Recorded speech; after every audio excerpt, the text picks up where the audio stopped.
what is it like? Because I'm a huge Colin Cowherd fan. What's he like as a guy, and just like what's it like working with him? Because you guys had a great run before you went to speak for yourself and kicked your own thing off. Colin's the best. He is. I'm a radio nerd too, so you'll appreciate this. He's a huge prepper. Yeah. So he does a 2-hour prep show before the 3-hour show. Right. So there's a lot of prep. He's very thorough. He wants to make sure he has the graphics he wants to support what he's talking about. He wants to make sure that he has the sound. He wants to support what he's talking about. He wants to make sure he has the statistics. He's looked up, the historical stuff that goes along with what he's saying. He really talks through all of the topics. So his ability to, stretch a subject the way that you're talking about and continue to have the conversation with you, the listener, but by himself. It's crazy. I mean, his brain works differently to be able to do that anyway, but it really also helps that he preps a lot. He doesn't like to waste airtime.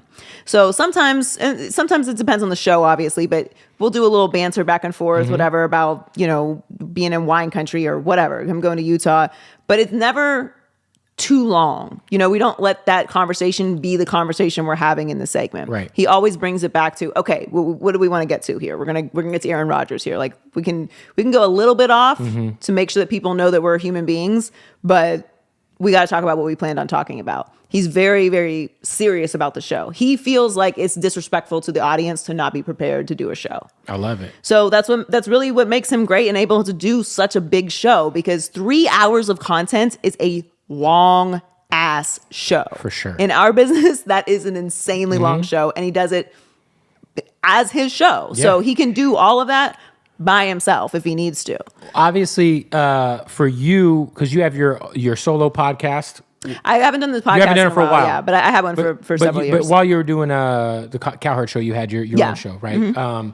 Was the upside for you to leave the Skip and Shannon show, which is the biggest show on the network, to go to Colin? Was it because you were able to have because you had your own segment every day? Were you able to kind of you were able to get your shit off, Yeah, was that the upside, or what made you want to make that move? It was partly, obviously a different role and a more expanded speaking role. But now when I first went to Colin, it was still just, the news updates.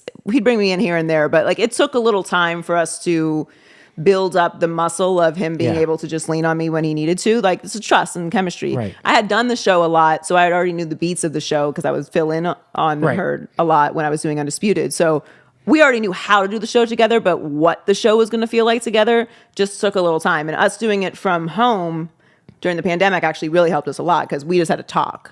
That's all you had to do. That's all we had to do. You have nothing else going on. Yeah. But for me, my goal was always to be in the role that I'm in now. And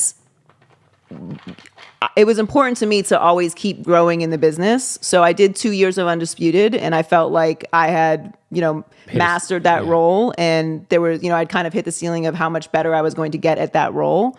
And I was ready to try something different and, get into a new challenge and a different type of show. So it was never that I didn't want to work with them or anything. I love Skip and Shannon and love doing that show. It was just time for me to go to a new role. Do something new, yeah. Yeah. And similarly, that's why I made the jump to speak after Colin.